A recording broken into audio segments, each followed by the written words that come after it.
So high, আমি রানা। আর সবার যেটা কোয়ারি ছিল যে হ্যাঁ, আমি শুধু ট্যাটুই করি বা ট্যাটু ছাড়া আমি আর কী কী করি, বা কাজ করার পর আমি কী কী করি। তো সেটা তোমাদের দেখাচ্ছে। এতদিন আসলে অনেকটা কাজের প্রেশার ছিল, ইভেন এখনও আছে। তো আজকে একটু তাড়াতাড়ি কাজ শেষ হয়ে গেছে আর কি, তো তার জন্য আমি এখন একটু গিটার প্র্যাকটিস করবো, একটু গান করবো, জাস্ট একটু রেওয়াজ আর কি, এই আর কি। दीवाना हुआ बादल, सावन की घटा छाई, ये देख के दिल झूमा, ये प्यार में अंगड़ाए।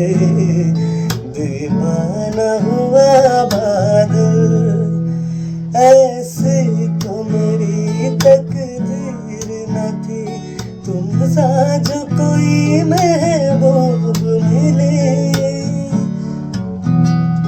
दिल आज खुशी से पागल है, दिल आज खुशी से पागल है जाने वफा तुम खूब मिले, दिल क्यों न बने पागल।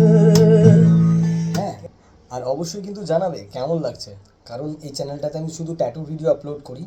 তো তোমরা জানতে চেয়েছো, তার জন্য আমি বললাম যে হ্যাঁ, আমি আপলোড করে দিই। সো দেখা হচ্ছে অন্য কোনো ভিডিওতে। আপাতত বাই, গুড নাইট।